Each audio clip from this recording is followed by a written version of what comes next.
Look, listen. I know you're random, right? But just listen. Just hear me for a minute. Just listen for a minute. All right? Just listen. Hello, everyone. Welcome back to another episode of Random Thoughts and Ideas with Jack. I am your guy, Jack, and this is a podcast about just random thoughts and ideas about everything and everyday life, concepts, mental health, relationships, whether it be romantic or family, and also a place to get some life saving or money saving DIY tips. So I want to encourage you guys to like, subscribe, and even comment. Comment on any thoughts, any ideas that you might have heard, like or dislike, any tips, any questions you might have. Just shoot them in the comments. Remember, you can find me on all of my handles. You go to my anchor page, you can find it. My handles on YouTube, Instagram, are RTI with Jack. So listen up, listen in, and enjoy. Okay, guys. So welcome to episode 7. Now, disclaimer: I'm gonna rate this one as R, not because it's going to be too vulgar or anything, but I might use selectively one or two expletives or adjectives to get the point across. I do rate these as not for children, but also children safe because I don't really curse, but I've never cursed on it, and I don't really go vulgar or anything like that. But the content is mature. So we're speaking about adult things, things that adults will understand and experience, and it really won't be fitting for children because they won't have any idea, or we think they don't have any idea or concept of what we're talking about. But today is the rant, so I'm going to speak about some things that really bothered me and generally random stuff. Random stuff. So I'm gonna go straight into it. The first thing I want to ask: does motorcycles have horns?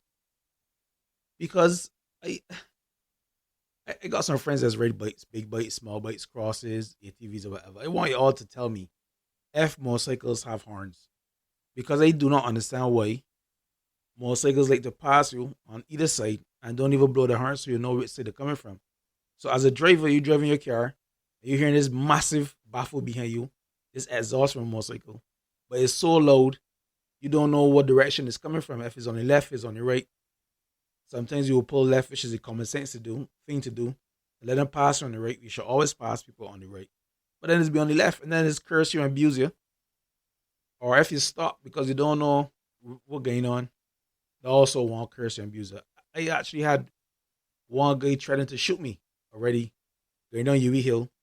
I was going around the corner, coming up Hines Hill, going down the hill to Hines Hill. But in that corner, that slight corner, I just hear this bike. It had to be about 750 or something. It was so loud, I could not tell where the guy was coming from, but it sounded like he was passing me on the inside. So I came right to Geeson room, and boom, he mop up on my left and started abusing me. I already paid in mind, then he started showing me his little purse or man bag or whatever you call it, signaling to me that he got a gun. He would shoot me. Obviously, you don't know me because there's no way that somebody on 2 wheels could tread in my life because I got 4 wheels and over 2 tons. I drove over you and reverse. But I let that slide. I let Glomby business because he wouldn't know the idiot that he would have met that day. But I really want bikers to know, if there are any bikers and my friends that really bike to know. You want my friends kind of responsible. But when you are in a car and you hear a bike coming, sometimes you don't know what direction it's coming from. You don't know what side of the road it is on. And many times you do what you're supposed to do as a driver and pull left to allow you to pass on the right and then to pass you on the left. Or sometimes there are two of them and one pass on the left and one pass on the right and you don't know what to do. It's like driving in a car or driving on the highway and you hear a siren, but you can't determine if the siren coming towards you or the siren coming behind you. So you gotta be very vigilant and use all your mirrors and look around to see if you can see anything or watch and see what the people around you are doing. So if you're riding a bike, just keep that in mind.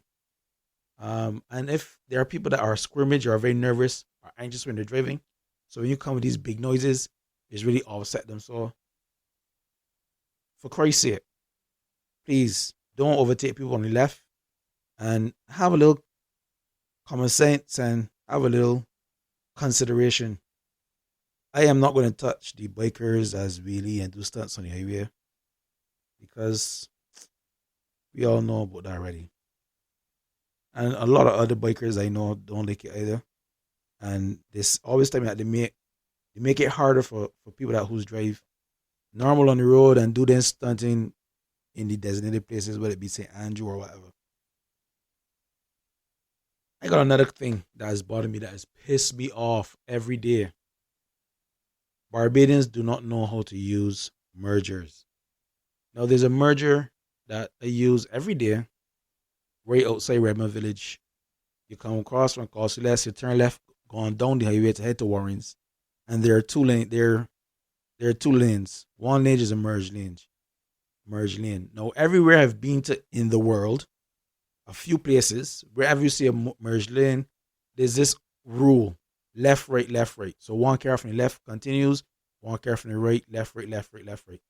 In Barbados, somehow Bajans is feel hard done by, is feel that you're trying to get over them if you merge in front of them. I had an ambulance the other day that tried to force me off the road because he was in the right lane. It was my turn to come over. There were like two car lines behind me, so I assume, which is my fault, to assume is to make an ass out of me and you, that he was allowing me to come over. So I come over, and then I just see the man rushing, coming at me, and stayed in the lane, tried to force me to stop. I did stop, because I really had to get somewhere for a certain time, and if I had nothing to do, I would have let he hit me, and then we was sat there all day. But yeah, there's no need for all the harshness. One car in front of you can't kill you, can't make you any later than you already are. If you left him home on time or barely on time and you're late, that is not no one else's fault but yours. So bikers and the hard bikes, you don't know where they're coming from, and merge lanes.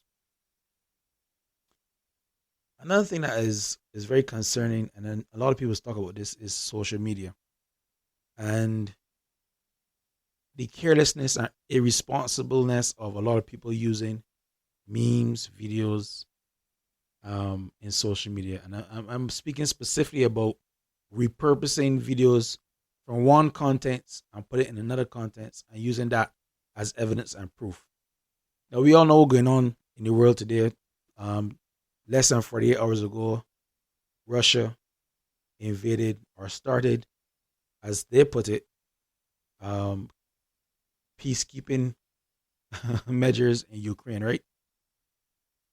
So I have a little knowledge of the situation from previous studies, right? And understanding there is a modern day cause and there is a long historical cause of the civil war and the tension between Russia and Ukraine.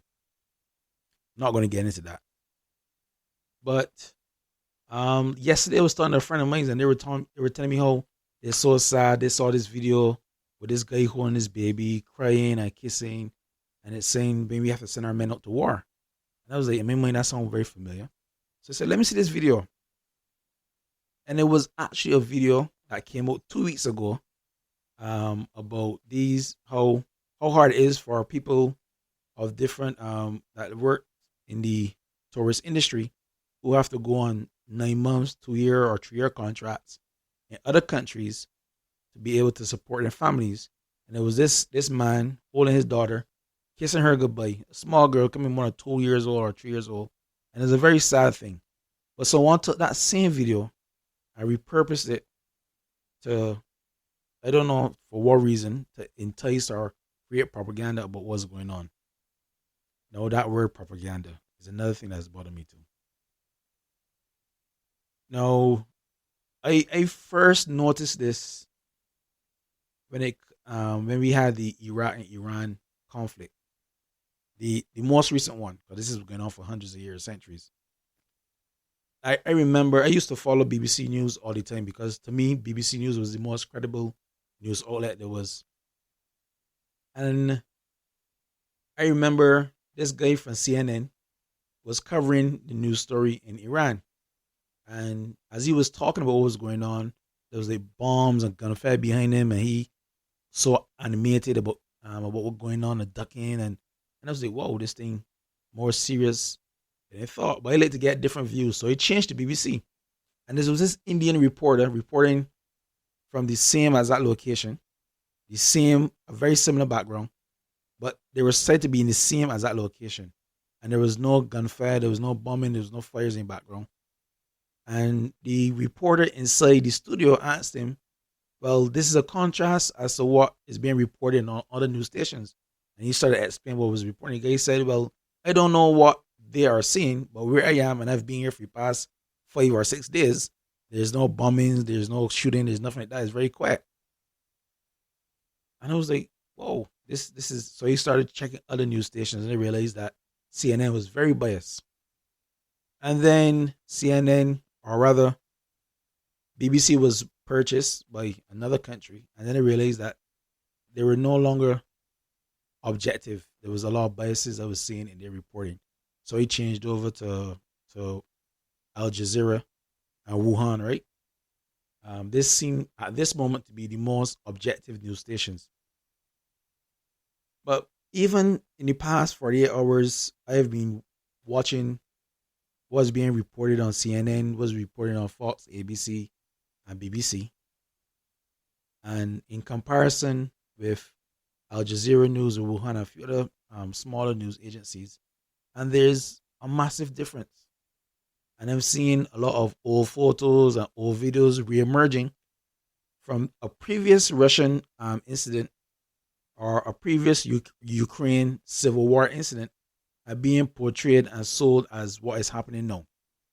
I want to tell you guys that you gotta be very careful with the information that you get and you form your own opinions from, or do the bandwagonist thing, because eventually it might blow in your face and you may end up looking silly.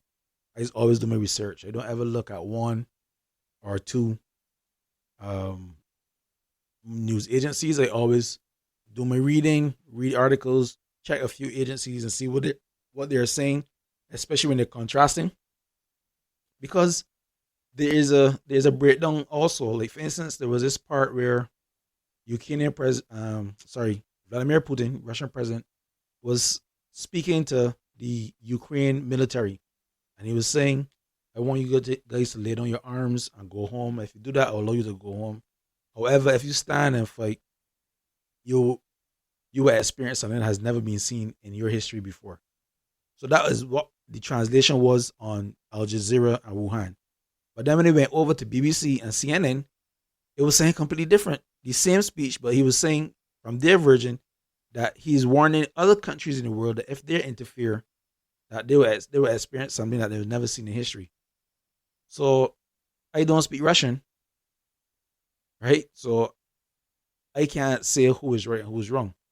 But it's interesting to see how 4 news agencies or 5 news agencies can report on the same speech and have a different translation. It really it shows bias. And I was always concerned that there's no longer, even in Barbados, there's no longer a strong entity or a strong presence of journalism. There's a strong presence of reporters. So people don't research things anymore. They just report. They get information and they report on the information that they're given. There's no real verification, or there's no in-depth research into verify if it's correct or not. So just be careful of the things that you pick up and run with, because I really do understand both sides. I do understand the point of view from Vladimir Putin, which I think is extremely valid and makes sense from his point of view what he's doing. I do understand the Ukrainian point of view, because long-term history, back in the 17 and 1800s, there has been a lot of unfair influence from Russia on Ukraine, in terms of putting people in certain places, and that's why certain parts of Ukraine they speak Russian, blah blah blah. It gets real deep and confusing. But you have a country that has civil war, another country that has certain concerns as it relates to that country and their military presence and might and the influence of NATO and what they were trying to do, and is real deep. It's a very interesting thing to watch. I don't think it's going to be World War III because the objective is not necessarily to go into war, but to make certain things clear and make and draw certain lines in the sand. That's from my point of view. But if you do some more research, you will understand exactly what he's saying, um, and you'll understand why I am not really going into it. But it's a very interesting to watch because what happens here sets the standards for other conflicts in other countries as it relates to um, China and Taiwan, as it relates to Guatemala and Belize, as it relates to a few other countries, North Korea and South Korea. So it's very interesting to see how it plays out. And Russia is one of the world's biggest, if not the world's biggest, producer of oil. So it's going to affect everyone in the world. It's going to affect all the prices all over. And we already know oil prices are already high, somewhere around $95 a barrel or close to $100 a barrel. And we in little Barbados, we really ain't got much say. Well, we have no say whatsoever. Whatever price comes out, we ain't really got much leverage. If we could operate as a collective Caribbean or operate under the umbrella of LAC with Latin America and the Caribbean, we might be able to get better prices, but you never know. Only the politicians will know about that. Now, this part I want to speak about. I want to speak about male advocacy, and there are like two or three topics I want to talk about. And one is males in relationships, how we think in relationships, males in the workforce, and males at home, men at home. So we can start with men in the workplace. And the last topic, one of the other things I want to speak about is the woman movement. And I think there's a disparity in communication between um, manhood, or what we like to call being a man, and the woman movement. So, men in relationships. Now, I'm speaking for myself and I'm speaking for the Caribbean content, so Barbados content, because I experience firsthand what we've been taught, what we've been trained to do, how we think. Now, the obvious thing is that men are generally logical, while women are more emotional. Right? Is not nothing bad or wrong either side because each aspect of it has its place. Logics over emotions, emotions over logics. But when they come together and you have a good balance between the two, then you're a much powerful driving force. And I wish that that would happen, but that is beyond the scope. Now, maybe we should start with the women's movement. No, all right, yeah, I can start with that. I think the women's movement, from my studies and from my analysis, really started in the 50s. And the reason why I say that, or rather, let me not say the 50s, let me say World War II. Because while men were away at war, women were first forced to go into this industrial age. So they needed women to work in factories, making various things, whether for things for war or things for domestic use. And women moved from the role of being caregivers or caretakers to being out there in the workforce, becoming a very serious part of the workforce. After World War II, and men came back home, and there was a little friction in terms of work and all that sort of stuff, and people fit back into the societal roles, gender roles. There was complacency there. You know how you could take people and force them or agenda women and put them into workforce, and then just like that, snap of a finger, go back to how it was before. Because you start to work for yourself or you work and you contributing to your country, and you've gotten that level of pride and that level of responsibility. It's hard to go back to the mundane every day. Not saying that it's not important, but it's hard to go back to that. So that was festering for a while. That was festering, and I don't want to symbolize it. I don't want to make it small. But just being very brief about it because I want to get the major point across. Now, the biggest thing in the 70s and the 80s were women were of the view that the workforce is a big, massive boy club. And I could agree with that, definitely, because generally it was males. Um, but what we want to say, though, is that it was never an equal playing field. Just like at schools here in Barbados, just like anywhere in the world, there were always cliques. Who was from this family, or which Ivy League school you went to in Barbados, who went Harrison or who went Cormier, right? And I didn't get some slack from that from my Comerian friends and Harrisonian friends, but that's okay. Queen's College as well, right? But it was I know in my personal experience working in what you would call a boys club, a male dominated organization, is that there are those cliques, and usually who have the highest numbers are the people that usually run things, and it is difficult to operate in those situations because you either fit in or you don't fit in, and if you don't fit in, then you are not going to get anywhere until the regime change. And I think in my logics, I think that when women came into the workforce, it did something it did something good for men but bad for women. Is that it closed a barrier, or it created a bridge between these cliques and the average person that was not in a clique, average male that was not in a clique, because now it was a united front of this male female, right? Which is, I'm not saying that is good, but the good part is that it created a bridge.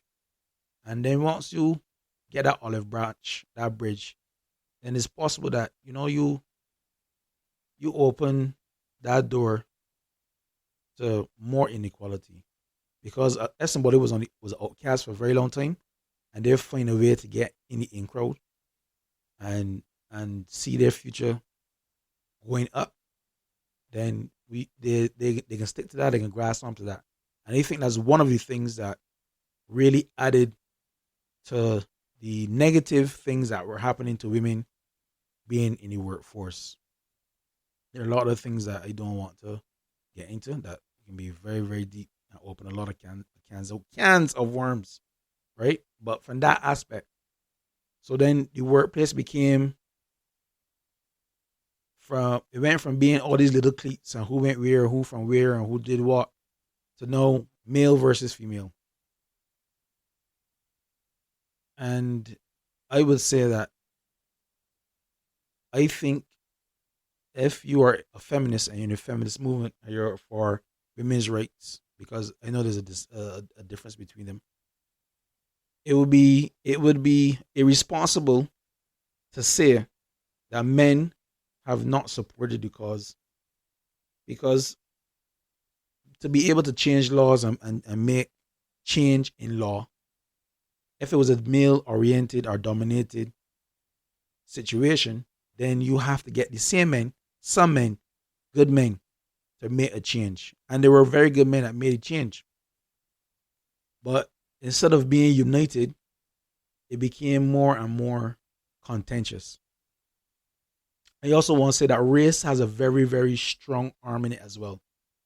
Because just like most of the movements that I have witnessed and I've studied, they were getting nowhere until a certain class or a certain race of individuals got involved. So the gay movement was ignored for a long time till white gays got involved. The women movement was ignored until white women got involved. I'm not racist, don't panic, right? But this is just history. This is facts.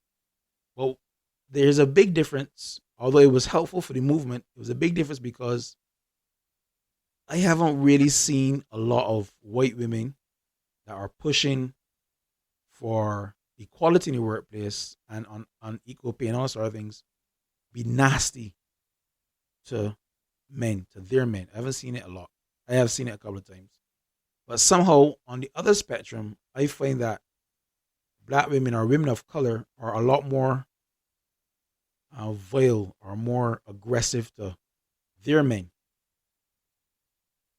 Now, if you look at all the other movements, you could see you could see a lot of chinks in the armor. Because, for instance, if you look at the Dave Chappelle thing, a lot of people that were outraged with the jokes, right, were not necessarily trans people, but they were advocates or friends or allies of trans people.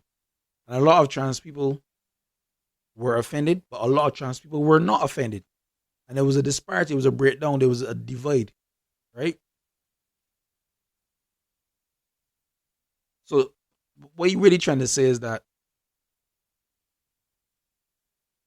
we went from the idea of being equals in the workplace, being equals as it relates to pay, being equal and seen equal on all different levels.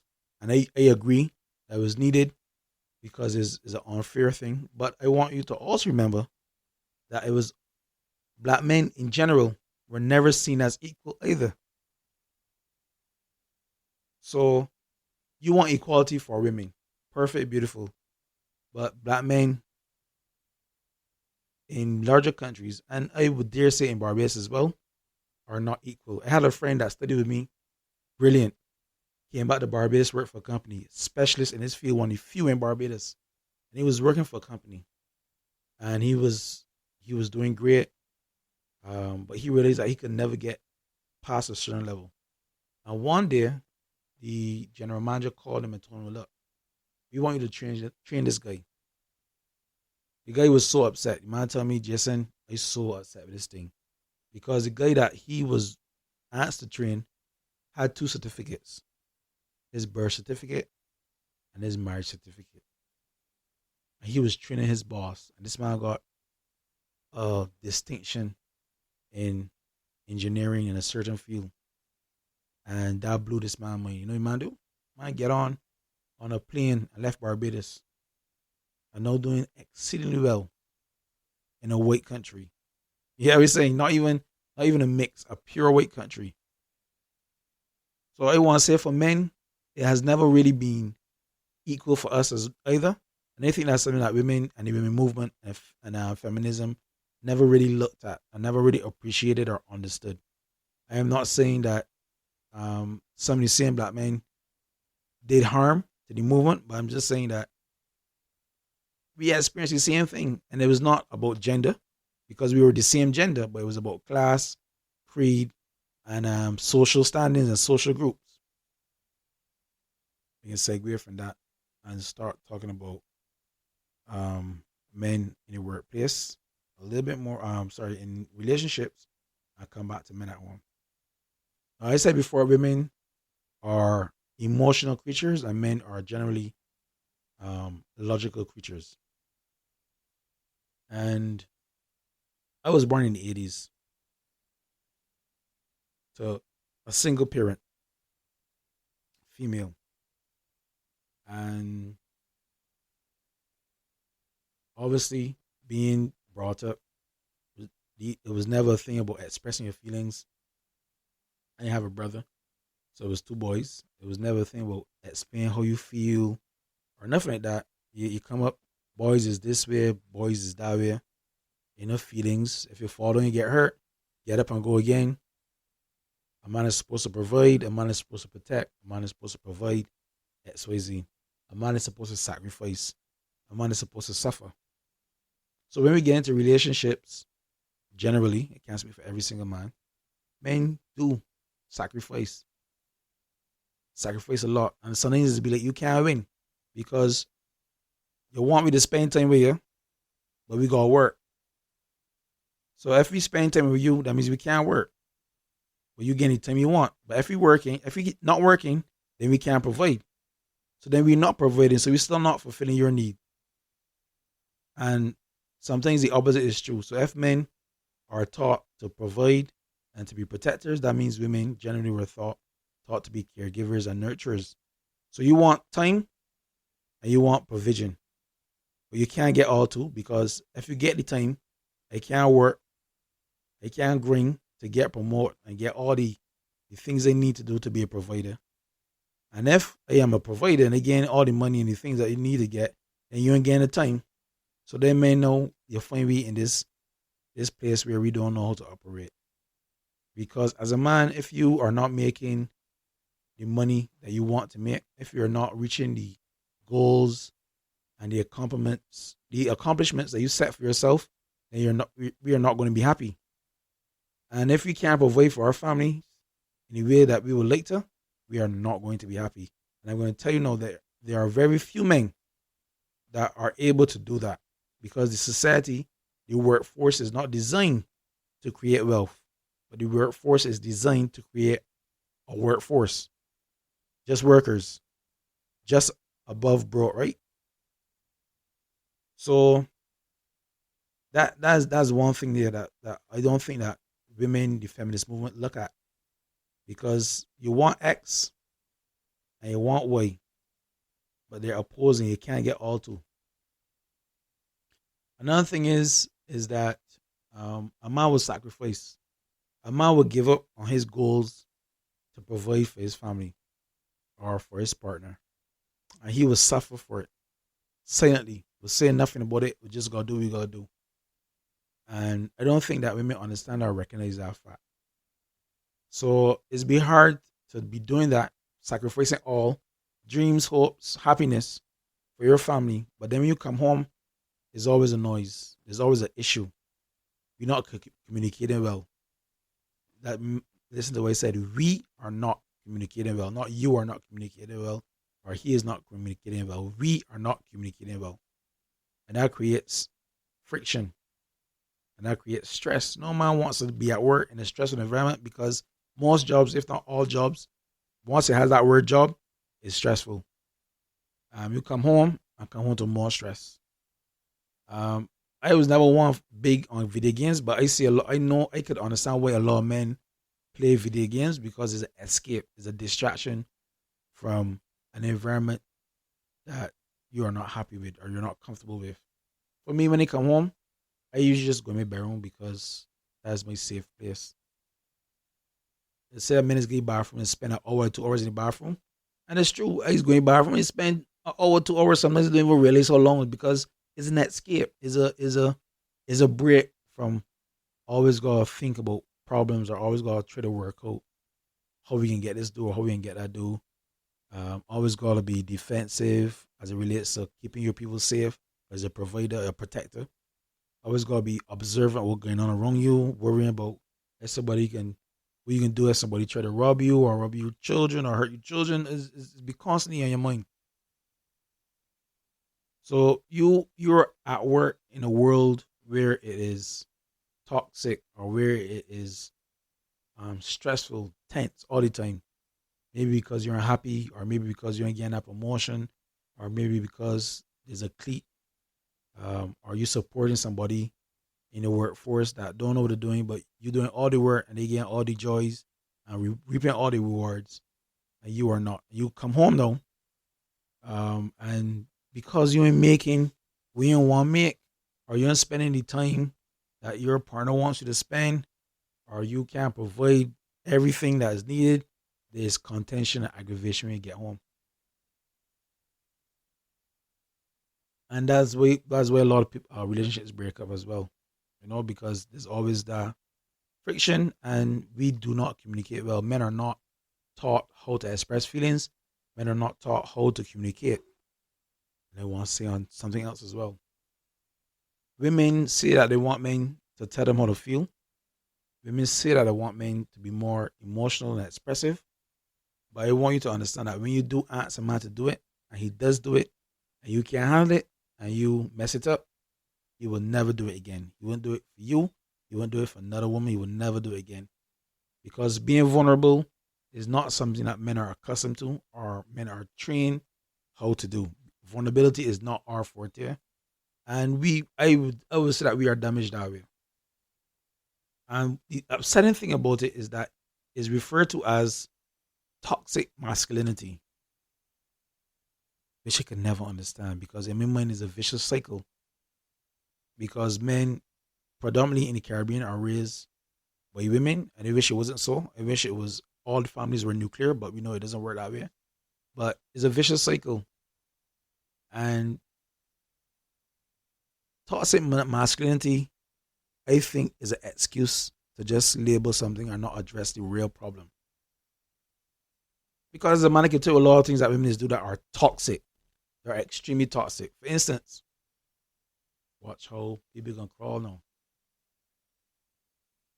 I want you to be honest with yourself and tell me, I speak to women specifically now, tell me that you honestly does apologize when you're wrong.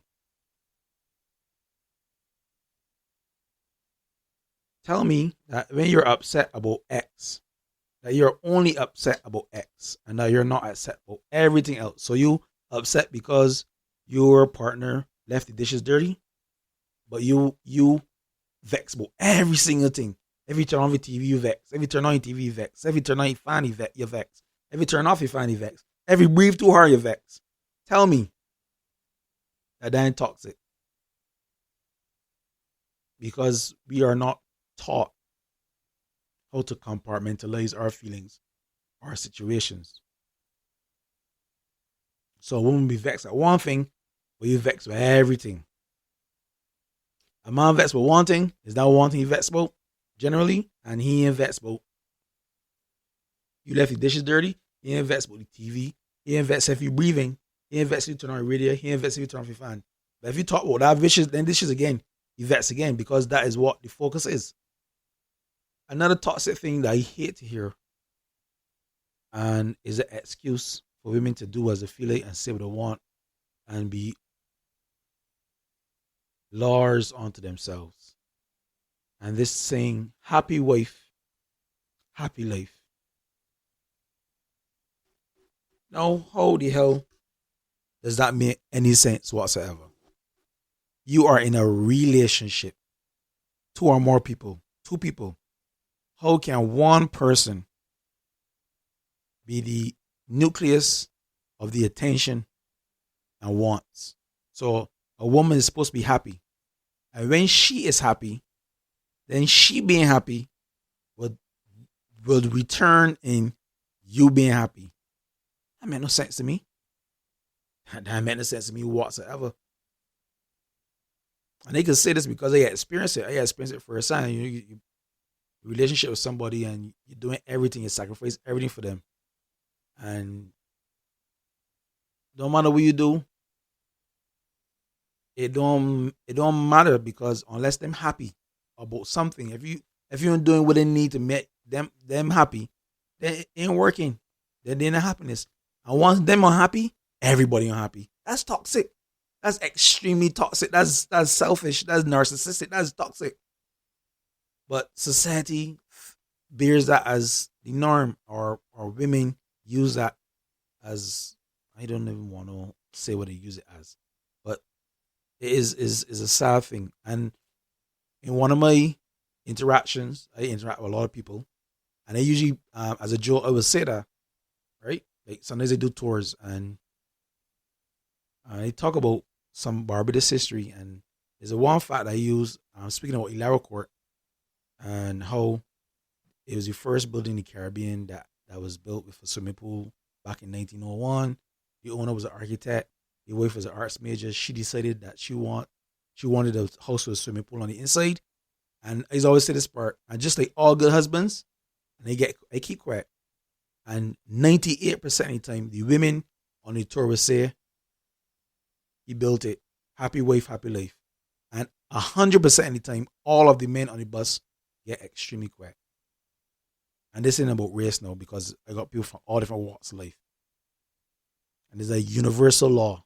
Happy wife, happy life. But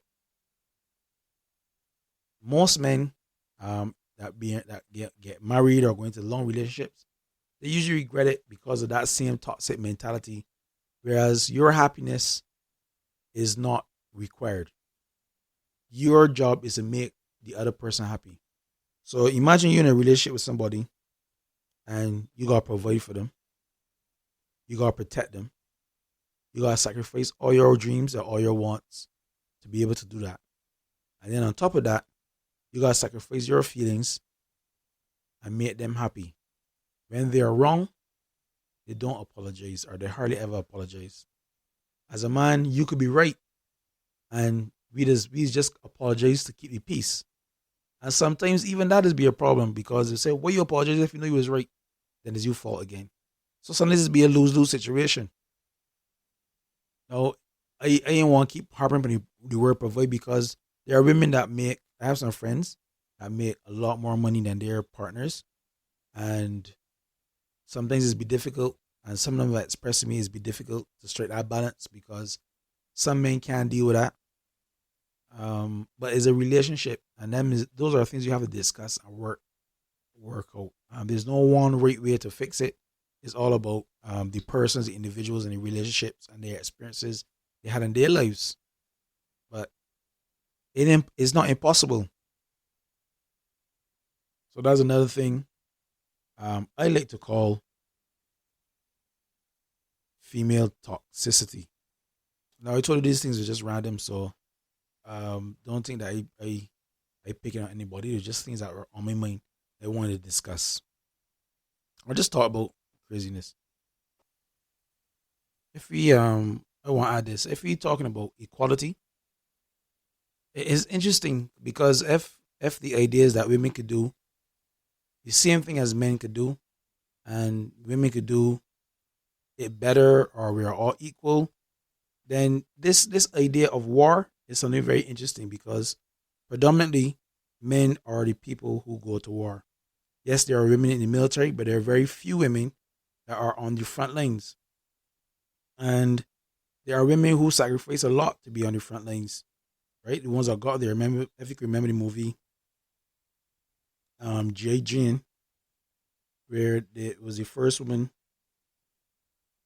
to actually to pass. It was Marines, the Marine Corps training. It's a movie shot, I think, in 1997. It's a very very good movie. But it was a movie about it was starring Demi Moore from my memory. But it was a real life thing, something that they made a movie about something that happened.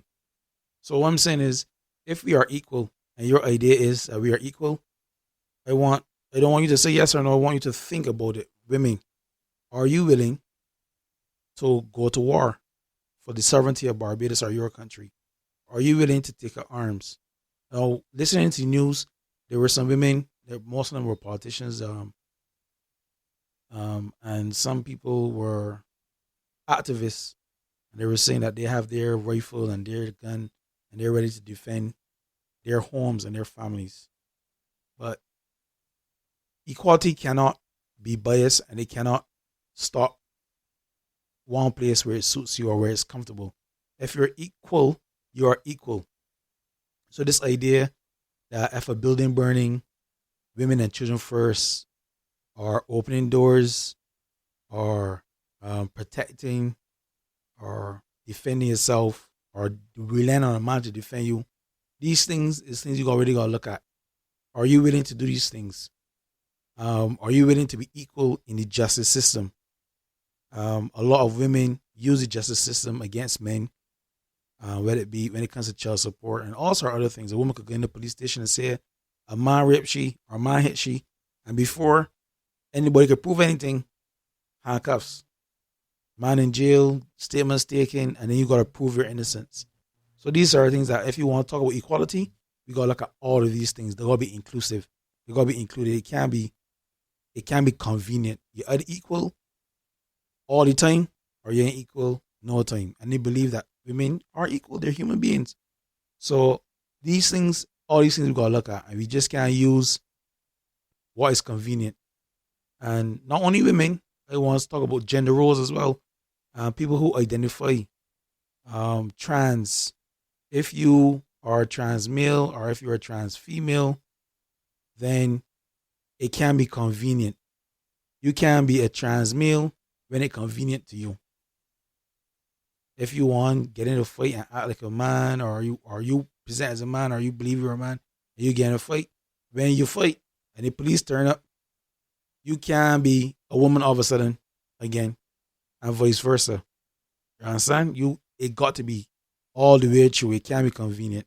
But funny enough, human nature and the necessity to survive is always trumped that, right? So it's convenient to you to flip flop, and that's hypocrisy. And that in itself also is toxic. All right. So my idea going forward, I was thinking about only doing 10 episodes per season.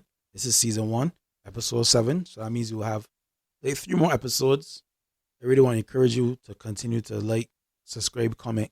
I hope that I have sparked some type of feelings in somebody to make a comment.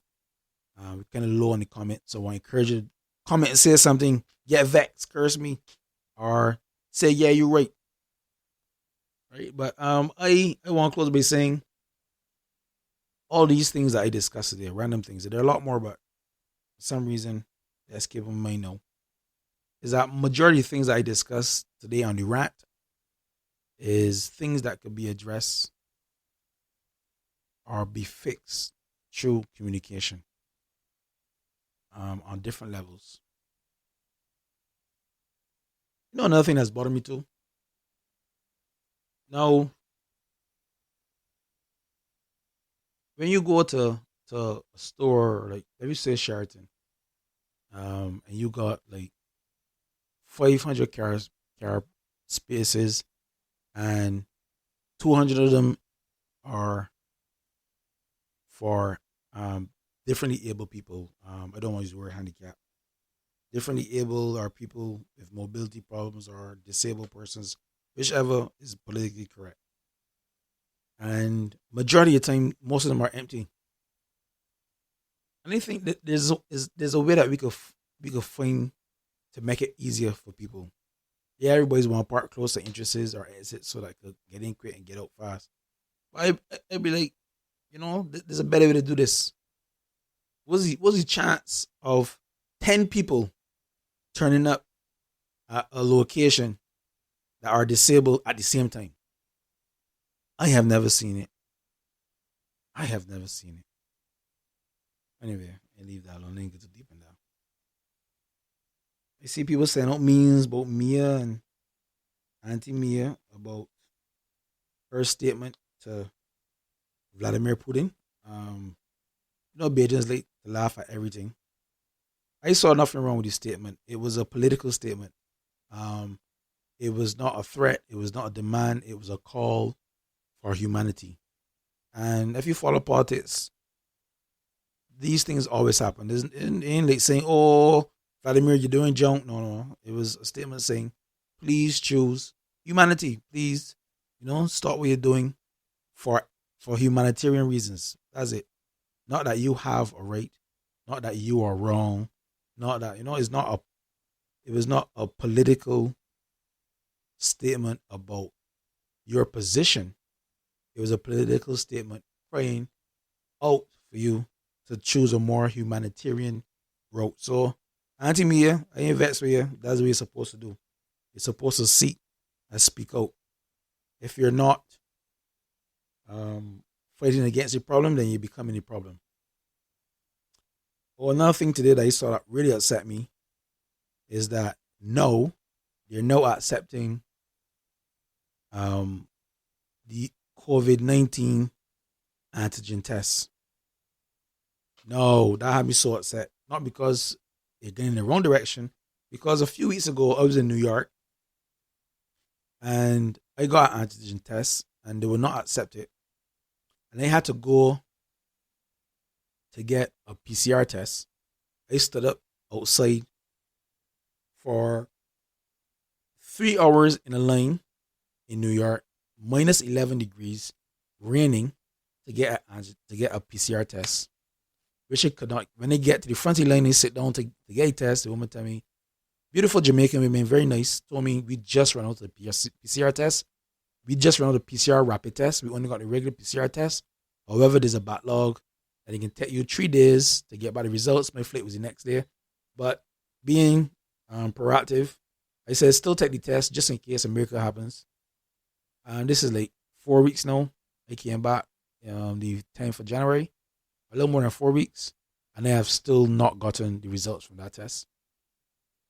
So I had to pay for a PCR test in the airport in Miami. I paid 240 US for a rapid PCR test. So the Bajans out here complaining for 100 US or 50 US, I paid 250, and there were some that were even more expensive than that. I saw the most expensive one I saw was 389 US for PCR test, a rapid PCR test. When they got to the airport, that was another shit show because the COVID unit are at the top of the airport, the closest part, closer to Rock Hall, closer to Miss Round Place. So you go through there, you get the screening. But the BIM Safe app was awesome because of the BIM Safe app. I had all my documents. It was kind of quick. There was a little bullshit, but as always for me, I got people all over the place a little bit. But then I had a walk. We had a walk from there all the way down to the other side of the airport, and that was crazy.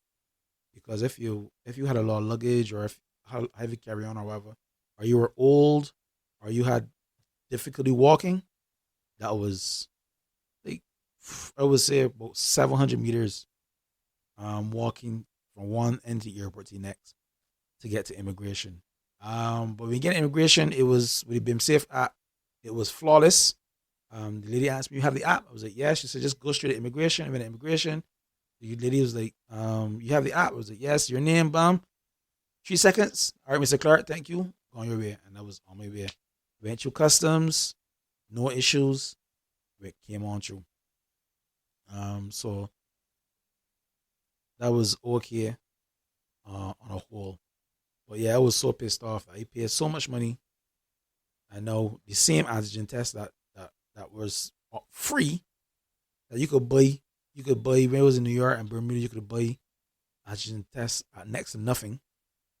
I had to pay 250 US, 240 US for a PCR test. But such is life. I'm saying that they're lifting all of the are lifting the majority of the restrictions. I'm not surprised because FUK and the US doing it is only a matter of time to be followed through because really and truly FR product is tourism. And people coming from countries where there are less restrictions, they're going to be discouraged to come here under all these curfews and restrictions. It wouldn't make sense. So I'm seeing that they're saying we have to live with COVID. This is something that we've already realized 2 years in. So I just want to encourage everyone to be safe just because curfew is over, just because they're easing up on all the contact tracing, XYZ. It doesn't mean you should, let your guard down. So still be cognizant of your surroundings, sanitize, wear your mask, social distance, because at any day, it's your health. If you believe it or not, people are dying, people have died, people are getting sick. If it's mild or not, you don't know if you're going to be mild or not. So just be safe, be careful, and let me live to see another day. I see that they're doing a different crop over this year, and I think this is very interesting. I think it's something that should have been done before, where they're saying they're going to break down, they're going to decentralize Kadooment on Friday morning and put it in 8 different places. I think that's great because then you will have, I could see some issues as well, but then you will have decentralized events. So instead of everybody in one location all the time, you could have one in St. James, one in Warrens, one in town, one in Christchurch, one in St. Joseph. Some historical places back on East Coast again. So people could be closer to home, or you got less crowds, smaller groups to control it as it relates to security, and it could boost microeconomies in those parishes or locations where they plan to hold it. So I think that's a great thing. I think Trinidad was one of the few countries that got out licking in the first year of COVID, because they still maintain the carnival. But obviously, we know what happened to them afterwards. We took the safer route. But I think it's great now that we're gonna have a crop over. The country needs the income. Shit is so expensive in Barbados. Is almost unbearable living in Barbados right now. Things are too expensive, and the things that used to be cheap that you could say, "Oh Lord, I can buy this and buy that because it's cheaper." Nah, I remember sardines was less than 50 cents. Sardines is $2 now, and I didn't like sardines, but Sundays you're forced to do it because things rough. Tuna used to be cheap too. Tuna was a poor man food, not no more. Tuna's $5 and thing. The other day I went to buy some pigtails. I used to buy pigtails for the bucket. A bucket of pigtails used to be $38. Well, it used to be 32, then went 34 to 36. Now people selling a pack of pigtails for 30 somebody dollars. And I ain't seen the small buckets no more. I ain't seen the big buckets at 200 and somebody dollars or 300 and somebody dollars. And that used to be a poor man food. You get what I'm saying? The least thing that, if you had a little change, you could at least go and buy a barbecue pigtail. Not no more. A few weeks ago, I bought barbecue pigtails from a guy I used to buy years ago. A man selling one pigtail for $9. They could not believe it. Nah. So yeah, not even the poor people could escape now, man. Everything expensive. You can't buy lettuce because lettuce is expensive too. So we gotta do something. We gotta do something better. And they're hoping that some more foreign exchange, we could do something better. I know that the price of fuel might go up again because of what's going on in Russia, but the cost of living. I see that Barbados, the Prime Minister, making moves with Guyana and Suriname, in cultivation, of crops, also with the tourist sector, training, business, creating business opportunity for local businesses. I hope is not only limited to the select 1%, but to the smaller man in the island as well. And I hoping that things can get better. They can be better immediately, but I hoping that we can start seeing some ease. I still think it's atrocious that it's cheaper to go to US than it is to go to St. Lucia or Dominica. I still think that it's horrible that after all these years of talking about CARICOM and sinking the economy and people trying to deal with the Federation and that fall through, and we trying to create this united CARICOM, Caribbean community, but yet still it's cheaper to go to United States than it is to go right next door. Less than 200 nautical miles away. St. Vincent is 98 nautical miles away. But it's cheaper to go to New York or Florida than it is to go right next door. I would love to have a South ferry for the Caribbean, from Trinidad up to Barbados, and then head up and connect up to the EC, and probably even up north, ferry hopping. That's something that would be awesome for the Caribbean as well. These are things I'd like to see, to make things better. But I've gone past my usual time, so I want to thank you all for listening. Remember, like, share, subscribe, comment. Let me know what you think. I done know. I say what I had to say. I share my random thought with you.